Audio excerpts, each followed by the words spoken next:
coach chez Imo Facile. Donc, aujourd'hui, on reçoit de quelqu'un à succès, notre ami Denis Robitaille, qui a fait les programmes de formation chez nous, qui a été intéressé par un cours qu'on donne lors du coaching double qui s'appelle la location avec option d'achat. Donc, d'acheter des immeubles, il va vous en parler. Donc, bonjour Denis, comment ça va? Bonjour Jean-Luc, ça va très bien. Et toi? Ça va super bien. Ton confinement se passe bien jusqu'à présent? Ah oui, en fait, mon Dieu, on s'est confinés dans notre chalet pendant un bon bout de temps, sur le bord de la rivière Batiscan. Nos voisins les plus proches étaient des oiseaux, ça fait que c'était pas trop dérangeant.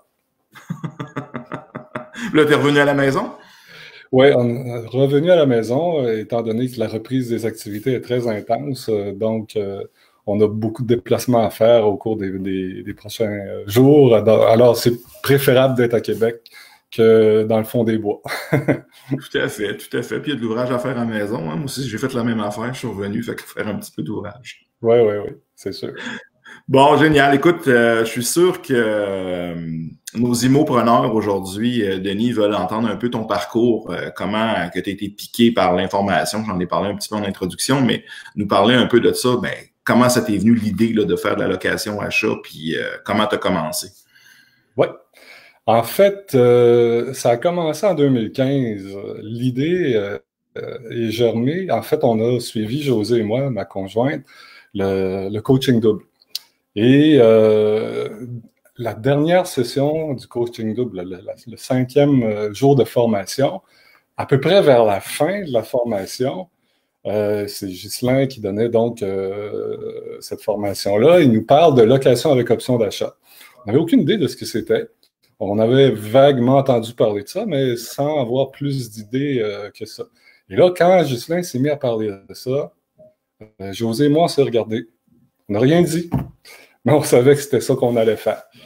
Pourquoi? Parce que c'était une forme d'investissement immobilier qui venait rejoindre nos valeurs. Bon, dans chacun de nos parcours de vie respectifs, on peut dire qu'on a été, disons, choyé par la société. On a eu des bons emplois, on a pu profiter du système de santé, comme tout le monde, là.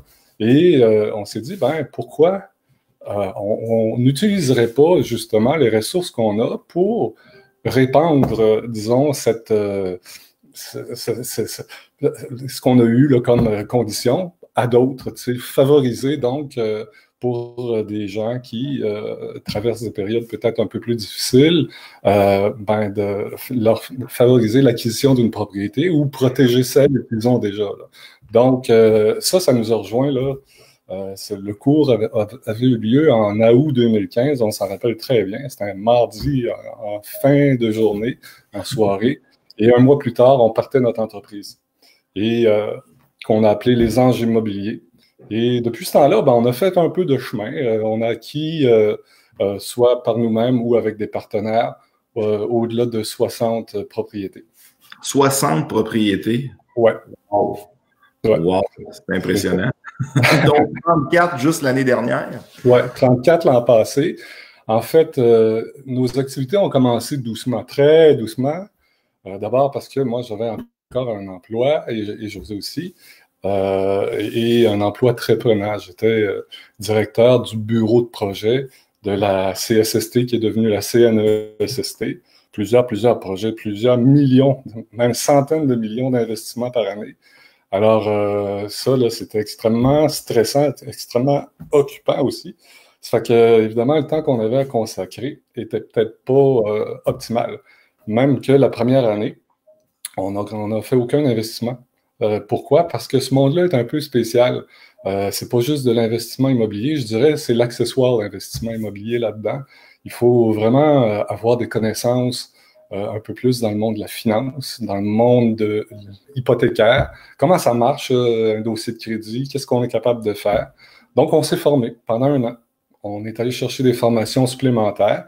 Et on a commencé à investir à la fin de l'année 2016 et 2017 qui a été assez tranquille parce que j'étais encore en emploi. Et ben, c'est là que j'ai décidé, bon, ou bien je continue cette vie de fou avec un job assez occupant et de l'investissement qui commence à prendre la place, ou bien j'en lâche un pour poursuivre l'autre. Et le choix n'a pas été ben difficile à faire. Tu n'es pas trop loin de la retraite, fais des petits calculs. Ouais, c'est ça. J'annonce que je prends ma retraite. En février, j'ai annoncé ça, en février 2017, pour prendre ma retraite pas loin du jour de mon anniversaire, qui est le 8 octobre. Donc, j'ai pris quelques rendez-vous téléphoniques avec les gens des ressources humaines. J'ai dit, je veux prendre ma retraite le 8 octobre. Et là, la personne a dit, non, c'est pas possible. J'ai dit, ben, pourquoi? Pourquoi? Y a-t-il quelque chose qui empêche ça? Elle a dit, oui. Mais quoi donc? Ben, c'est parce que c'est l'action de grâce, cette journée-là. Donc, on est en congé. Alors, c'est ça. Donc, ça a commencé dans la semaine du 8 octobre. Et c'est ça. Donc, tranquillement, 2018, on a commencé à prendre l'expansion. 2019, ça a été l'année où vraiment, là, ça a décollé au maximum. Effectivement, on a acquis, soit seul ou avec des partenaires, 34 propriétés. Notre objectif pour 2020, bon, malgré la pandémie, malgré le confinement, c'est d'en acheter 50. Okay? Donc, déjà au moment où on se parle, il y en a 8 qui sont cannés, il y en a 3 qui sont en train de se canner, et il y en a peut-être une quinzaine, à peu près, là, 17 en fait, pour être plus précis, qui sont en train là, de cheminer dans le processus. Donc, c'est quelque chose qui a pris un peu d'ampleur. Avant qu'on s'en aille trop loin, parce que je sais qu'il y a beaucoup de nouveaux gens sur Imo Facile qui ne connaissent pas c'est quoi une location achat. Fait que pourrais-tu nous expliquer peut-être un peu le principe de ce que les anges font aussi, parce qu'il y a plusieurs types de location achat, voir ce que vous faites? Oui. En fait, on a comme deux services. On a, je dirais 3 même. 2 services. Le premier, bon, ce qu'on appelle la location avec option d'achat standard. Des gens qui aimeraient bien acheter une propriété, mais qui, pour toutes sortes de raisons, ça ne passe pas au financement. Soit qu'ils ont changé de job récemment, soit que, au niveau du crédit, c'est pas parfait, toutes sortes de raisons. Et c'est ça. Donc là, nous, on étudie le dossier de façon très sérieuse. Il y a un courtier hypothécaire qui examine chacun de nos dossiers et qui nous donne ses recommandations. Et si ça va bien, ben, on va acheter une propriété que les gens vont avoir choisie. Ils vont l'occuper pendant quelques temps, donc généralement entre 1 et 3 ans. Et on va le revendre, cette propriété-là, un peu plus tard. Donc ça, c'est ce qu'on appelle la location avec option d'achat standard. Un autre service qu'on rend, c'est ce qu'on appelle, nous, le sauvetage immobilier. Donc, des gens qui sont déjà propriétaires et qui traversent une mauvaise passe. Donc, le même processus. On regarde la situation des gens, on essaie de comprendre. Et si on voit que c'est possible, on va acheter leur propriété, on va régler leurs dettes pour qu'ils repartent à zéro. On va les suivre là, pendant toute la période de location, parce que notre objectif, c'est de leur revendre la propriété. On ne veut pas la garder. Donc, on a établi un plan ensemble et on regarde que ce plan-là fonctionne pour revendre la propriété à une date qu'on avait déjà déterminée d'avance et un prix aussi qu'on avait déjà déterminé d'avance. Ça, c'est les 2 grands services qu'on rend. Un troisième, c'est des gens qui sont déjà propriétaires, mais qui voudraient vendre leur propriété. Et il se présente des gens qui n'ont pas tout à fait ce qu'il faut pour l'acheter. Donc, on peut établir entre eux une relation, un contrat de location avec option d'achat. Alors, nous, on n'achète pas. C'est le propriétaire qui en reste propriétaire. Et pendant un certain temps, là, il y a une entente de location-achat. Donc, on prépare tous les documents, on notarie tout ça. Et voilà. Donc, ça, c'est les 3 grands services qu'on rend. OK, parfait. Puis, j'imagine, un processus peut prendre combien de temps, mettons, de la sélection du candidat jusqu'à la transaction immobilière? En fait, généralement, quand tout se passe bien, c'est à peu près un mois. Okay? À peu près un mois, puis ça dépend évidemment de la date de prise de possession, mais nous, à l'intérieur d'un mois, notre travail est fait. OK? Donc, c'est-à-dire qu'on a qualifié le client, qu'on a qualifié la propriété, qu'on est allé au financement, et que là, ben, c'est ça, la date de prise de possession arrive à ce moment-là. Ça fait que c'est ça. Il y a des cas où ça va plus vite. Toi qui es courtier hypothécaire, tu sais très bien que ça prend des documents. Donc, la vitesse à laquelle on reçoit les documents, ben, c'est ça, on n'a pas toujours le contrôle là-dessus. Puis bon, le financement, nous, on a des ententes particulières de financement, donc ça prend un petit peu plus de temps que du financement résidentiel ordinaire, là. Mais généralement, là, quand tout va bien, un mois, puis c'est réglé. OK, parfait. Puis tes gens, en moyenne, vont conserver la propriété pendant combien de temps avant de devenir propriétaire? Généralement, entre 1 et 3 ans. Nous, on a pris la décision de jamais aller plus loin que 3 ans. Parce que, en fait, quand on examine un dossier puis qu'on se dit que ça prend plus que 3 ans pour corriger la situation dans laquelle les gens se trouvent au moment où on fait l'étude, c'est peut-être un peu long. On prend peut-être trop de risques. Donc, pour nous, 3 ans, c'est la période maximum. 1 an, c'est la période minimum, parce que pour une location achat en bas d'1 an, c'est peut-être pas avantageux. Le conseil qu'on donne souvent aux gens, ben, attendez un petit peu et votre situation va se rétablir, vous allez être capable d'y aller par vous-même. Puis d'ailleurs, c'est ce qu'on fait quand on étudie un dossier, quand on voit, ben, c'est pas une location achat que vous avez besoin, vous êtes capable de passer au financement, on travaille avec des courtiers hypothécaires, on refile ça. Donc, en général, 1 an et 3 ans. Mais ce qui nous surprend beaucoup, en fait, depuis quelques mois, on revend plusieurs des propriétés qu'on a achetées et ça va plus vite. Ça va plus vite qu'on avait prévu. Donc, les gens rachètent avant le délai. Et ce qui est intéressant, c'est qu'on a fixé, nous, d'avance, le prix de revente, disons, après 1 an, après 2 ans, après 3 ans. Fait que les gens, ils calculent, hein? Si j'achète, j'avais une entente de 3 ans, puis je suis capable d'acheter à 2 ans, ben, je vais faire des économies sur le prix de vente, parce que le prix de vente augmente avec le temps. Hein? La propriété prend de la valeur, donc le prix de vente augmente. Et en faisant un petit calcul rapide, on a déjà convenu avec eux autres que s'ils achètent plus vite, ben, ils vont payer notre pénalité hypothécaire. Calcul, puis c'est ça, ça va plus vite. Pourquoi ça va plus vite? C'est parce qu'on les encadre bien. Donc, les gens, on leur a donné des consignes. T'es habitué à ça maintenant, des consignes, hein? Ils les appliquent très bien, ce qui fait qu'on est capable de revendre plus rapidement. OK. Jamais plus que 3 ans. OK. Bon, là, je suis sûr que la question que les gens se posent en ce moment, bon, ben parfait, on a la formation, on veut acheter, on trouve des candidats.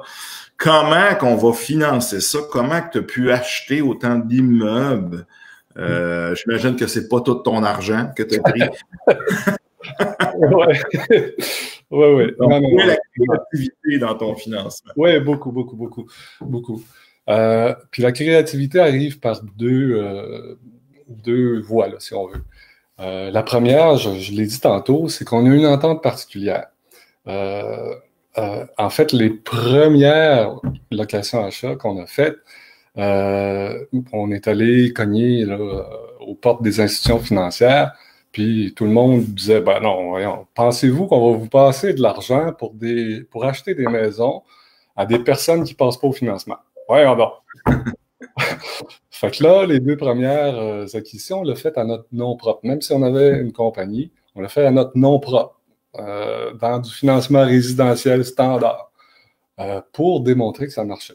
Les 2 premiers investissements, on les a fait comme ça. Et par la suite, on est retourné justement à ceux qui nous disaient ça n'a pas d'allure votre affaire, alors regardez ce que ça donne. Et là, justement, on a pu développer une entente particulière avec une institution financière. Et depuis ce temps-là, 100% des projets qu'on leur amène sont financés. 100%. En fait, on a développé une méthode avec eux. Et donc, les investisseurs qui travaillent avec nous, on leur donne le chemin, on les accompagne jusqu'au financement. Puis on a aussi, avec des notaires, des ententes spéciales, etc. Donc, ça, c'est la première chose là, qui a permis de débloquer le financement. C'est parce que c'est pas évident de financer des locations achats. Deuxième truc qu'on utilise beaucoup, c'est les REER. Les REER, que des gens possèdent et qui vont mettre à notre disposition pour qu'on puisse acheter des propriétés. Ça, c'est un peu mystérieux, cette façon de faire là. D'ailleurs, je vais donner une formation jeudi prochain là-dessus, dans le cadre des programmes offerts par IMO Facile. Donc, l'utilisation des REER, des CELI, des CRI, en fait, les comptes enregistrés en général pour investir en immobilier. En gros, comment ça fonctionne? C'est, bon, quelqu'un qui détient des REER va transférer ses REER dans une institution particulière et faire ce qu'on appelle des placements hypothécaires. Donc, ils vont prêter leur REER, leur CELI à des investisseurs qui ont des projets immobiliers et qui vont réaliser ces projets-là à l'aide de ces fonds-là. Donc ça, c'est intéressant. Pourquoi? Parce qu'avec cette façon de fonctionner-là, l'emprunteur, disons, va mettre une hypothèque sur une propriété qui lui appartient déjà, et on est capable d'aller chercher jusqu'à 100% de la valeur de la propriété en prêt. Donc, par exemple, nous, on fait ça assez souvent. On achète une propriété en location-achat, on dépose 20% de mise de fonds, et quelques jours après la prise de possession, on va aller chercher un prêt REER pour récupérer notre mise de fonds complètement. Donc, le 20% qu'on a mis en mise de fonds nous est remboursé tout de suite. Et c'est une façon de prendre cet argent-là et de l'investir à nouveau. Donc, c'est comme si on capitalisait maintenant un profit futur de cette manière-là, parce que le profit futur comprend la revente, on revend à un prix plus élevé, et c'est ce qui nous permet d'aller vite, tout en faisant bien les choses, bien sûr, hein, mais d'aller plus vite, parce que effectivement, comme tu le disais tantôt, comme tout investisseur immobilier, nos poches sont vides, nous. Hein? Ça fait qu'il faut y aller avec les actifs qu'on a. Hein? Donc, c'est ça. C'est le truc qu'on a développé au fil du temps et qui fonctionne vraiment très, très bien. Souvent, on a de l'argent pour un premier deal, comme tu as démontré pour tes 2 premiers deals, mais on vient arrêter là, fait qu'on n'est pas capable de supporter notre croissance. Exact. On s'arrête à notre propre argent. D'où pourquoi il faut trouver des façons, justement, que ce soit par le partenariat, des techniques comme les REER que tu fais, qui viennent nous dire, bon, ben écoute, je pourrais peut-être investir pour faire grossir effectivement mon parc immobilier, puis tu le démontres très bien. On a une première question de William Adger qui dit « Quel pourcentage de financement avec REER pour vos projets? » Pourcentage, en fait, généralement, quand on acquiert une propriété, c'est qu'on a déjà un projet qui s'en vient. On a d'autres projets qui s'en viennent. Donc, généralement, c'est presque 100% des propriétés qu'on acquiert qu'on va aller chercher justement un prêt de 2e rang pour récupérer notre mise de fonds. Ça fait qu'on a toujours de l'argent liquide disponible rapidement pour acquérir des propriétés. Donc, au moment où on se parle, il y en a une pour l'instant qui est pas encore, où on n'a pas encore utilisé cette technique-là, mais on attend, là, on fait un investissement imminent, donc dès que ça sera disponible, on y va. C'est ça. Donc, une fois qu'on a développé cette technique avec les REER, ça va quand même rondement. Mais je vous le dis, ça a été tough à faire au début. Parce que l'institution avec laquelle on fait affaire a des règles strictes et tant mieux parce que c'est ça dont on a besoin. C'est ça, ils ont des exigences particulières. Puis de respecter ça, c'est pas difficile, c'est juste qu'il faut le faire puis le faire comme il faut. Il faut les connaître. Et il faut avoir aussi... Pardon? Il faut les connaître parce qu'il y a plusieurs règles. Exact. La première règle qui faut vouloir, c'est je peux-tu prêter à mon conjoint ou emprunter de mon père? Les REER. La première réponse, effectivement, c'est pas... C'est ça. Exact. En fait, il y a plusieurs règles. Tu en as mentionné une qui s'appelle l'absence de lien de dépendance, donc des liens familiaux jusqu'aux cousins, aux grands-pères, aux petits-enfants, et des liens d'affaires aussi. Donc, si on est partenaire d'affaires dans différentes entreprises ou quoi que ce soit, on peut pas faire de transactions ensemble. Et quand on a prêté de l'argent à quelqu'un, celui qui le reçoit ne peut pas prêter à celui qui lui a prêté. Donc, ça, c'est un lien de dépendance. Par contre, le prêteur qui a prêté de l'argent à l'emprunteur peut plusieurs fois prêter à l'emprunteur pour différents projets. Donc, il s'agit juste de connaître ces règles-là et d'avoir aussi des notaires qui comprennent ça. Parce que c'est un peu spécial, dans le fond, c'est une hypothèque là, standard, mais l'organisation qui fait ça ne donne pas d'instructions. Ce qu'ils disent, ben, faites comme d'habitude, mais c'est parce que d'habitude, on ne fait pas ça. Alors, c'est ça. Donc, ça prend des notaires qui sont allumés, là, disons, et qui vont justement nous permettre d'aller plus vite et d'obtenir le rendement qu'on espère là, de ce genre de transaction-là. Excellent, excellent. Dans le montage financier aussi, je parle pas de sauvetage, mais plus de ceux qui veulent acheter une propriété mais qui sont pas capables de passer aux banques, doivent amener aussi une mise de fonds dans ton montage pour te servir aussi. Absolument. Oui, toujours. En fait, ça fait partie de la première étape qu'on appelle la qualification des clients. D'abord, il faut les trouver, puis ensuite les qualifier. Il y a plusieurs éléments qu'on considère là-dedans, dont, effectivement, une présence d'un montant là, pour constituer une mise de fonds. La plupart des clients, c'est des gens qui étaient déjà en action pour acheter une propriété, qui avaient déjà prévu une mise de fonds. Ça fait que c'est pas un problème, donc, de ce côté-là. Mais il y en a qui arrivent. On a reçu, là, j'ai regardé les statistiques de ce matin, et on a reçu un petit peu plus que 440 demandes depuis le début de l'année, là. Donc, là-dedans, évidemment, il y a beaucoup de gens qui, en fait, n'ont pas de mise de fonds ou qu'on ne pourra pas accepter là, pour différentes raisons. Mais la mise de fonds, c'est important. Et c'est important aussi que les gens aient cette mise de fonds-là liquide. Donc, s'ils arrivent, on a des REER. Malheureusement, nous, on ne peut rien faire avec vos REER. Parce que, en fait, c'est pas vous qui achetez et vous pouvez profiter d'un RAP, c'est nous. Donc, nous, on peut pas utiliser vos REER. Donc, il faut que ça soit de l'argent liquide.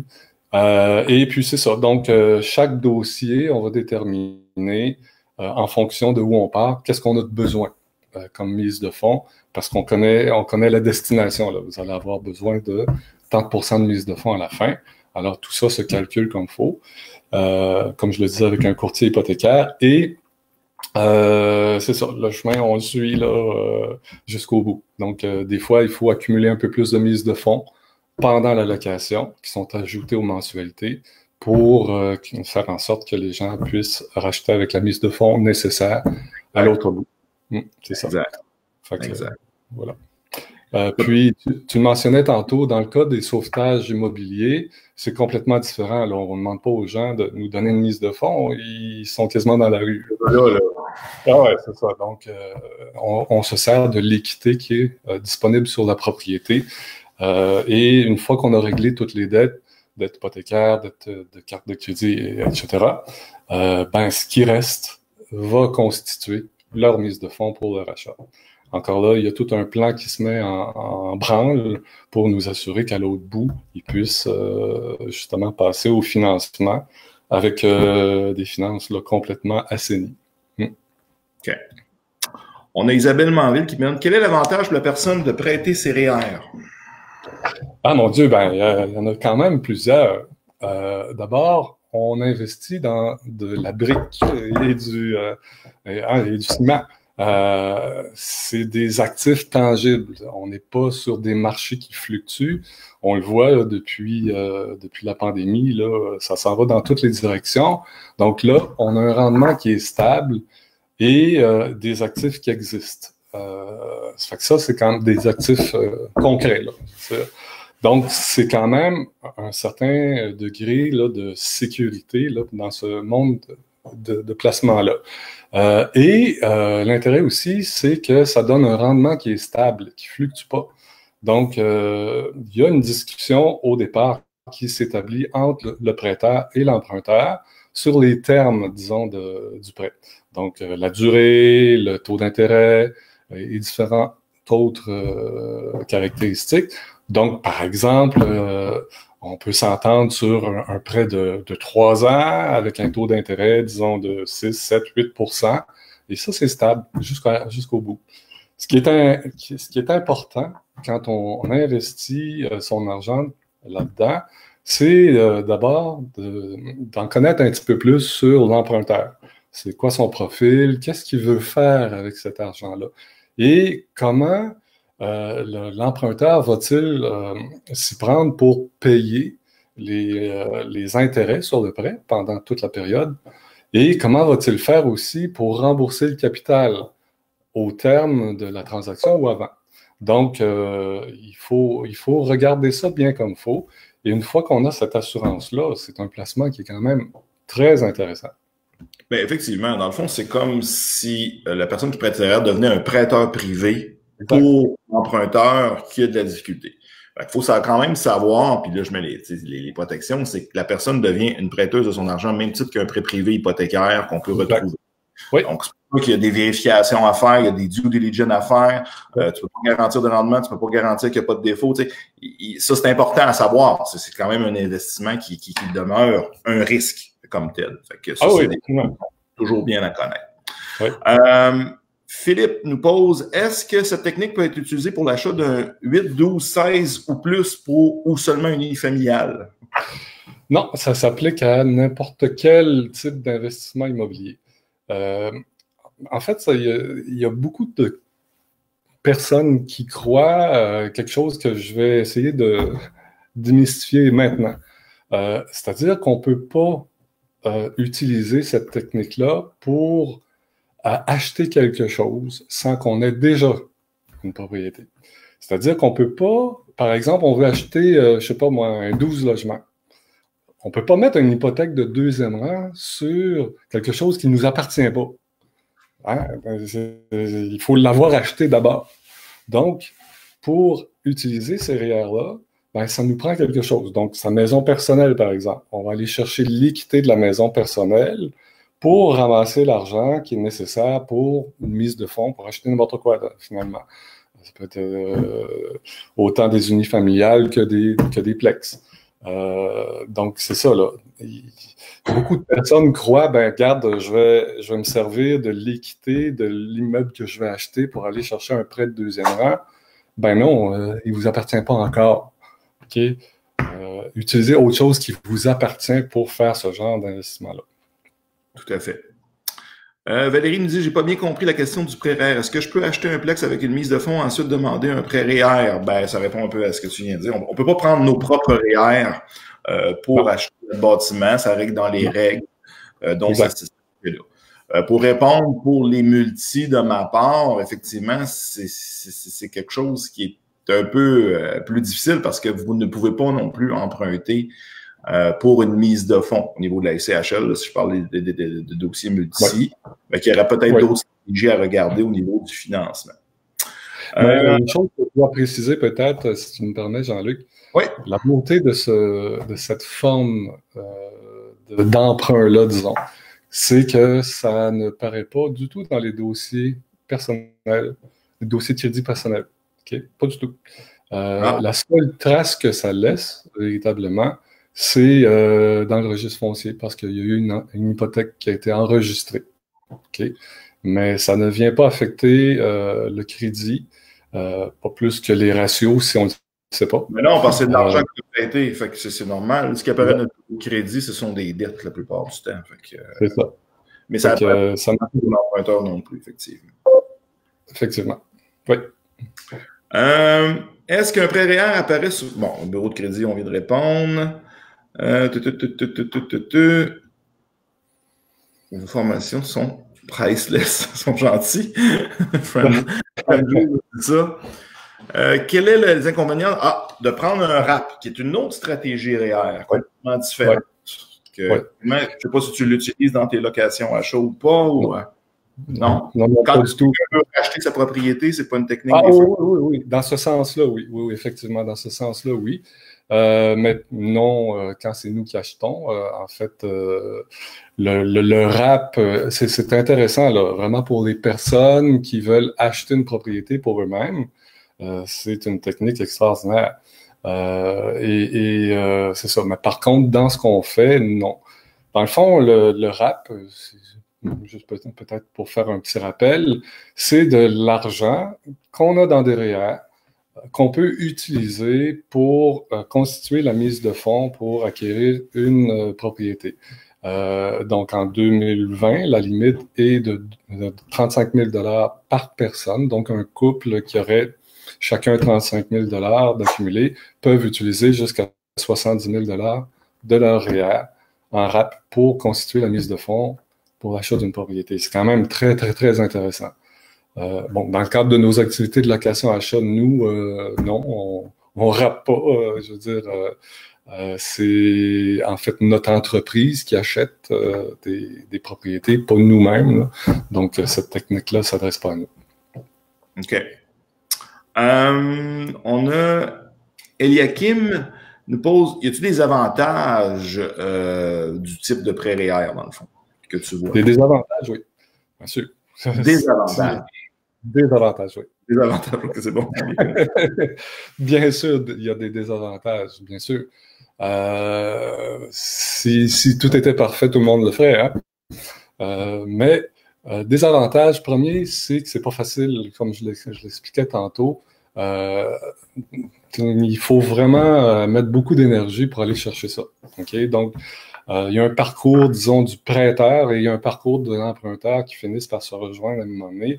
Mais les deux, il faut que tu travailles fort, okay, pour obtenir ce prêt REER-là. Premier désavantage. Deuxième, si on veut avoir une mise de fonds là, pour demain matin, oublions ça. Les délais sont quand même relativement longs. On parle peut-être entre une semaine et demie et voire un mois là, avant que ça puisse se faire. Donc, si on est pressé d'avoir de l'argent, c'est peut-être pas le meilleur moyen. Troisième désavantage, ben je le disais un peu tantôt, c'est que ça sert à financer, disons, des activités immobilières de quelqu'un qu'on connaît peut-être pas tant que ça finalement, puis d'un projet qui, malgré toute notre vérification, on n'a pas le contrôle là-dessus. Donc, et l'investisseur ou l'emprunteur, une fois qu'il a l'argent, peut faire ce qu'il veut avec. Là. Il peut faire c'est peut-être plus compliqué de faire le tour du monde maintenant, mais il peut vraiment utiliser cet argent-là pour faire ce qu'il a envie de faire. Et même l'utiliser pour d'autres projets, là. Fait que ça, on n'a pas le contrôle là-dessus. Un autre désavantage qui est important aussi, c'est que si le projet dérape et que les gens ne payent plus, c'est le même processus de reprise que, en fait, les reprises bancaires. Donc là, il faut s'adresser aux tribunaux, puis etc. Donc ça peut être long et coûteux. Alors, c'est ça. Donc, pour avoir un minimum de sécurité là-dedans, ben, il faut toujours mieux connaître, en fait, l'individu et le projet. Parce que les désavantages peuvent être assez importants. Ben, justement, c'est un peu ce que Yakim nous repose aussi. T'sais, mettons qu'on va refuser un prêt ou ça va peut-être plus lié avec ta candidature, j'imagine, ou est-ce que là, il va y avoir vraiment un refus qui va être fait? C'est quel type d'individu qui passerait le test chez les anges puis qui passerait pas chez le test? Ben, qui passerait le test ou qui passerait pas le test chez vous, oui, à peu près? Ben, c'est ça. En fait, on l'a utilisé beaucoup, cette technique-là. Bon, nous, je pense qu'on réussit bien à vendre nos projets, là, parce que en termes de location-achat, on n'a pas de souci, disons, quant au paiement des intérêts, parce que, en fait, notre profit mensuel, des mensualités que nous, on charge à nos clients, couvre, je dirais, largement les intérêts du prêt qu'on va aller chercher. Et on connaît déjà la date et le prix de vente de la propriété. Donc, pour nous, rembourser le capital, c'est pas un problème. Okay? Parce qu'on sait qu'on va avoir l'argent à la date prévue. Donc ça, pour nous, se vendre, c'est facile. Mais pour ceux qui ont d'autres projets, qui veulent, par exemple, acheter un immeuble, qui veulent, je sais pas, faire un flip ou quoi que ce soit, de démontrer ça, là, leur capacité à, disons, rembourser les intérêts et le capital, c'est peut-être un peu plus difficile. Donc, on a fait le lien entre des prêteurs et des emprunteurs. Je sais pas, c'est pas notre business principal, mais on le fait. Les emprunteurs qui s'adressent à nous, ben, je leur demande, ben, regardez, présentez des projets qui se tiennent. Il y a quelqu'un qui va vous prêter de l'argent, puis qu'il faut qu'il ait confiance en vous comme emprunteur et en votre projet. Donc, moi, en quelque sorte, je m'amuse à être un espèce de filtre. Comme on a un peu d'expérience dans le monde de l'immobilier, il faut qu'on me convainque, moi, là. Ouais, t'as-tu un bon projet? OK, garde, il manque ça. Va refaire tes devoirs. Et ben, si les gens sont pas capables de faire cette démonstration-là, ben, ils tombent, tout simplement. Donc, deux préoccupations principales. La première, la capacité de rembourser les intérêts. Et la deuxième, comment tu vas faire pour rembourser le capital au terme ou avant le terme de ce prêt-là. Fait que les candidats s'éliminent d'eux-mêmes, je dirais, s'ils sont pas capables de faire cette démonstration-là. OK. Écoute, 34 immeubles en 2019, j'enlève les vacances, les fêtes, tout ça, c'est quasiment un immeuble pas loin des fois par semaine que tu achetais. Ouais. Ben, en fait, il y a des périodes de rush, là, je dirais. C'était vraiment très drôle. Entre disons, mi-juin jusqu'à la mi-juillet, là, on était plusieurs fois chez le notaire par jour. C'est parce qu'on y va à différentes reprises. Le notaire trouvait ça bien drôle parce que il dit, regarde, je vais te passer un bureau, là, tu peux rester ici finalement. C'est pour ce qui s'est produit, mais c'est ça. Cette période-là, là, mi-juin à mi-juillet, est très, très intense. Et ça s'aligne de même encore cette année. Même avec le COVID, ouais. Oui, je pense que ça va être encore plus intense. Là. Dès la semaine prochaine, là, ça commence. Les acquisitions, il y en a déjà qu'on a acquis. Mais il y en a plusieurs là, d'ici le 1er juillet là, qui vont passer là, chez le notaire. Mais c'est ça. Donc, l'automne passé a été une période pour nous un peu plus tranquille parce qu'on a mis la pédale un petit peu moins dans le fond pour bâtir notre système. On a mis beaucoup d'énergie, beaucoup de ressources là-dedans. Donc, en utilisant un CRM, là, Zoho, pour pas le nommer, et tout l'environnement de Zoho pour nous faciliter la tâche, ce qui nous permet aujourd'hui de traiter un grand volume. Et l'an passé, je m'amusais à dire, au mois de mars, là, ou même avant, là, début mars, on avait une vingtaine de cas, là, puis qu'est-ce qu'on va faire, comment on va y arriver? Là, vous m'avez entendu tantôt, on a 450. Pas de problème, on est capable d'en avoir encore plus. Parce qu'il y a de l'automatisation là-dedans et les gens qui ne se qualifient pas, ben, ils se déqualifient par eux-mêmes dans le processus. Alors, c'est ça, on maintient quand même une bonne relation avec tout ce beau monde, mais c'est ça. C'est ce qui nous permet d'être beaucoup plus performants. Et c'est ça, là, je disais, là, 50 cette année, là, ça c'est l'équivalent d'une par semaine, effectivement. Et on s'est donné même l'objectif de 30 d'ici la fin juillet. Wow! Ouais. Puis, considérant tout le retard, là, en fait, avec le confinement et tout, c'est un objectif ambitieux. Mais très sincèrement, je pense qu'on va y arriver. Parce que, bon, il y en a déjà 8 qui ont été acquises, ou en tout cas, la prise de possession va se faire incessamment. Il y en a, au moment où on se parle, ça en est ajouté 3 hier, en fait. Là, on a une vingtaine de dossiers qui sont en cheminement vers ça. Donc, si on calcule les 8 qu'on a déjà, plus 20, ça fait 28 au moment où on se parle. Pour le 31 juillet, c'est pas mal sûr qu'on va y arriver. Wow, bravo. On a Eric Tédérou qui nous pose la question si les REER dans les fonds CSN FTQ peuvent être sortis pour la stratégie. Non, je pense que non. Malheureusement, ce n'est pas possible. Je dirais qu'en général, ça dépend là, évidemment des ententes, mais tout ce qui s'appelle fonds de travailleurs, en fait d'entreprise, l'argent qu'on met de côté à l'aide de notre employeur, c'est pas accessible pour ça. Il y a certaines exceptions à ça, mais en général, c'est pas possible. Tout à fait. Malheureusement. Excellent. On a Sylvie Drouin qui nous pose une excellente. Salut Sylvie. Avec la crise économique qui arrive, qui est actuellement là, même on peut dire, c'est-tu trop risqué si le taux de chômage augmente, les gens qui n'ont plus de revenus ou moindres? Est-ce que tu en penses, là-dessus? Ouais, ben là, j'ai comme l'impression que c'est une question qui concerne la location achat. Oui. Ouais, sûrement. Donc, en fait, dans l'étude qu'on fait, et particulièrement avec ce qui nous arrive aujourd'hui, on pose énormément de questions concernant, disons, l'emploi que les gens occupent, la stabilité de cet emploi-là. Nous, on recherche des candidats avec un certain profil.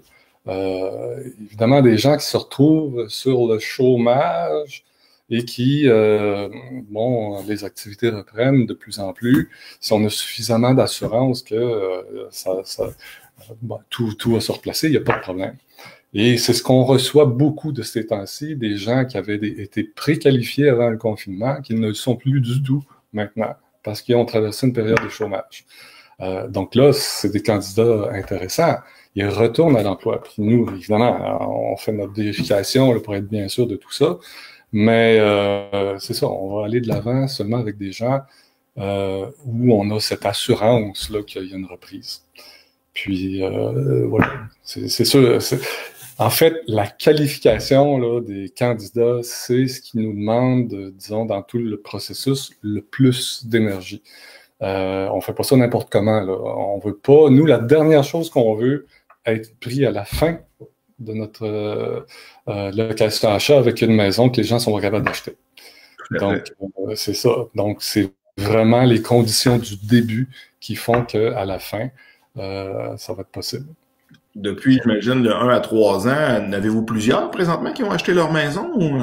Oui, quand même, là, ça commence à s'accélérer. Là. Il y en a comme 5 au moment où on se parle qui sont dans le processus de rachat. Maintenant. Puis on en profite, là, justement, avec le déconfinement, la reprise et tout ça. Fait que c'est ça, c'est en train de se faire. Puis on en avait revendu 4 ou 5 autres avant. Là. Fait que c'est quand même quelque chose qui va relativement bien. Et encore une fois, on a la chance de faire affaire avec des gens compétents, courtiers hypothécaires notamment, qui vont nous aider les clients à trouver les meilleurs prêts hypothécaires. Et ce qui est le fun, c'est que nos conventions qu'on signe avec les clients au début sont reconnues par ces institutions financières avec lesquelles on travaille. On a développé, encore une fois, des ententes particulières avec des institutions financières et ils savent très bien, quand ça vient de nous, OK, c'est parfait, les conditions sont là, c'est merveilleux, on y va. Alors, ils savent qu'il n'y a pas de problème. Là. Ça fonctionne très, très bien. Génial. Manon nous pose la question, dans ta compagnie, es-tu seul? Tu es avec ta conjointe? As-tu d'autres associés? Vous êtes combien qui travaillez chez les Anges aussi en même temps? Oui, c'est ça. En fait, les Anges immobiliers, c'est José, ma conjointe et moi qui avons fondé ça et on est évidemment toujours là. Et avec le temps, notre équipe a grossi. Il y a maintenant 8 personnes qui travaillent avec les Anges immobiliers. Donc, on a une excellente représentante, directrice, là, si on veut, de nos affaires à Montréal. Nous, on est à Québec. Et on a une adjointe, en fait, au service à la clientèle. C'est elle qui répond au téléphone et qui, justement, va nous aider à répondre à nos clients.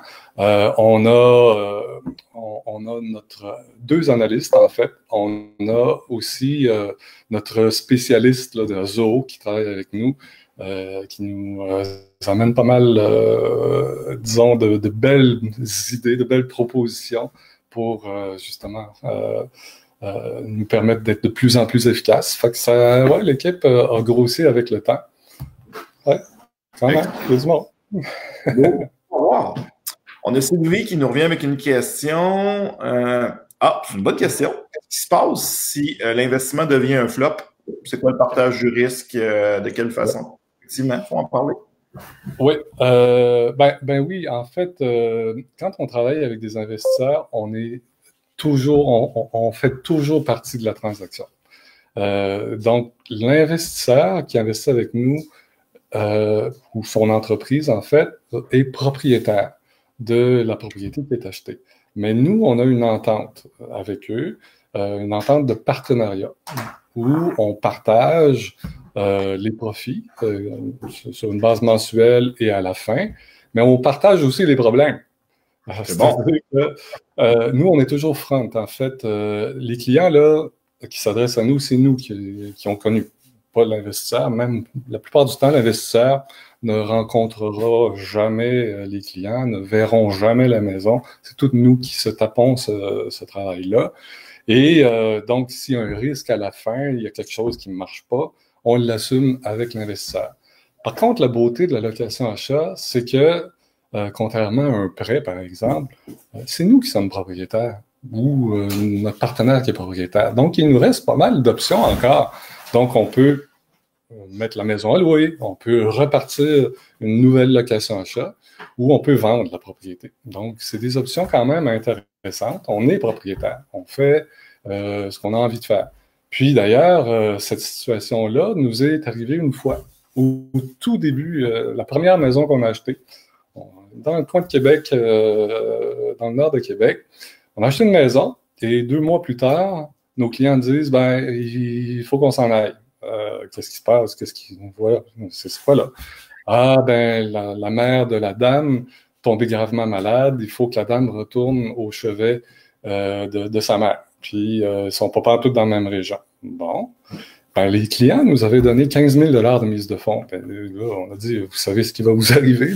Là, c'est une situation que personne n'a vu venir. Ah oui, on sait exactement ce qui va nous arriver. Alors, c'est bon. OK. Donc, on a gardé le 15 000 en question. Et on a remis la maison sur le marché. Et quelques semaines plus tard, on avait un deuxième contrat de location-achat sur la même maison. Des clients qui sont arrivés avec un 12 000 supplémentaire. On en a profité pour faire quelques petits travaux. Et voilà. Puis ça, c'est une maison qu'on a revendue en décembre passé. Effectivement, c'est un plan B de réutiliser une deuxième fois une propriété pour une location achat. Une troisième fois, c'est ça. Un plan B effectivement fantastique parce que la propriété ne perd pas sa valeur demain matin non plus. Pas du tout, pas du tout. Puis même que dans ce cas-ci, au départ, on avait fixé un prix de revente à 225 000 pour cette propriété-là. On a fait quelques travaux et on l'a revendu 239. Fait que, on a eu 2 mises de fonds, puis on a revendu 14 000 plus cher. Est-ce qu'on est malheureux? Pas tellement. Non. C'est bon.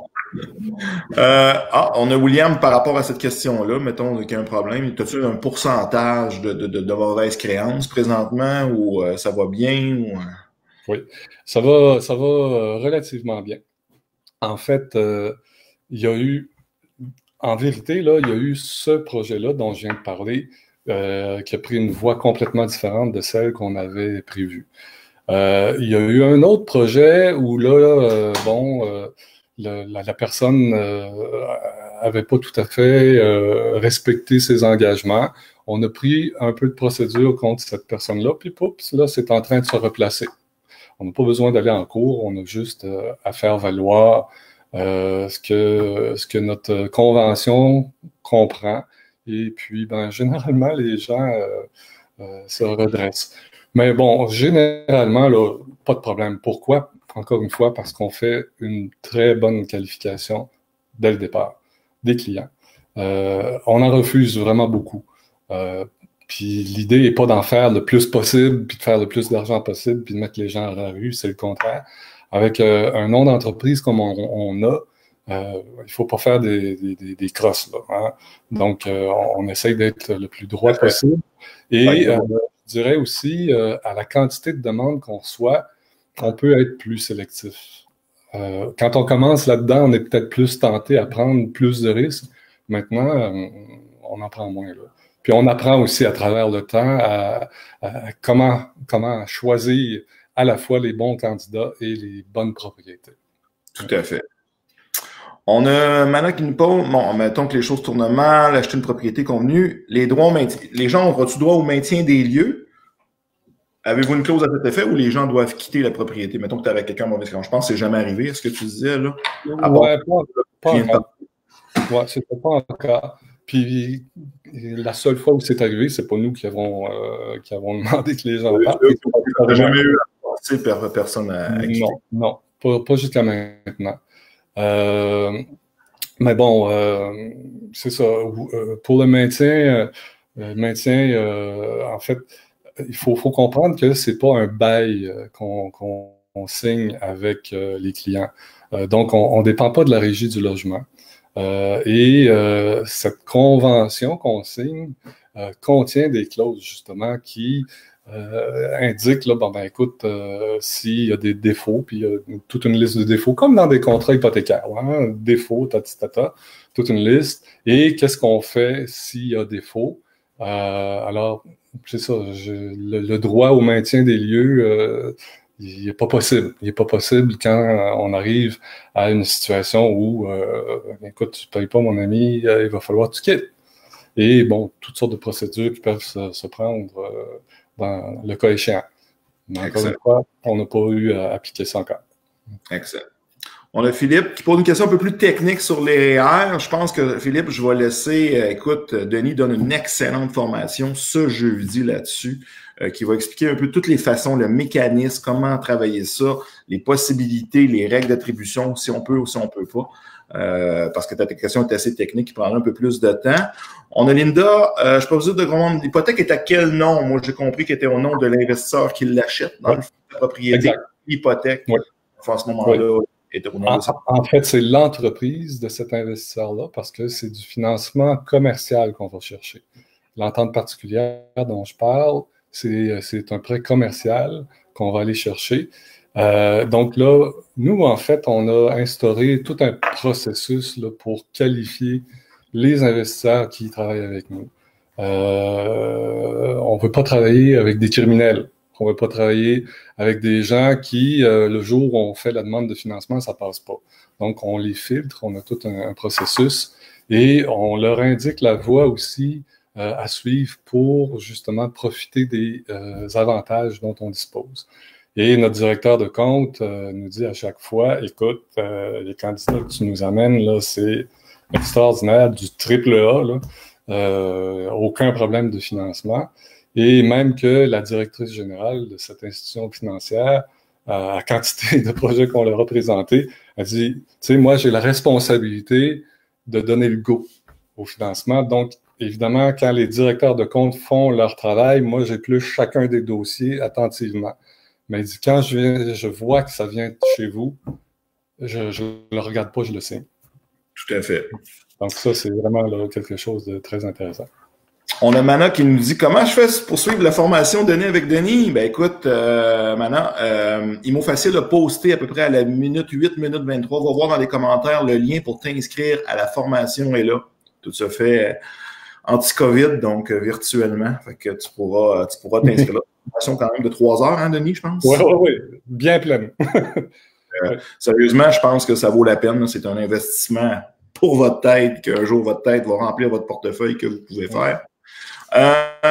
Et on a pour terminer, je ne sais pas si c'est Jaro ou Yaro, si vous ne faites pas affaire avec les régies, comment quelqu'un, un défaut, peut sortir? Je pourrais répondre, mais je vais te laisser répondre encore. C'est ça, en fait, on n'a pas besoin de passer...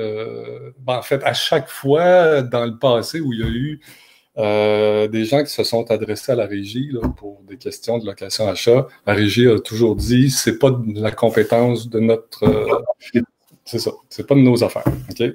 Alors, c'est ça. Dans la convention, effectivement, je le disais tantôt, ça ressemble à un contrat hypothécaire en quelque part, okay? Avec une liste de défauts et qu'est-ce qui peut arriver en cas de défaut.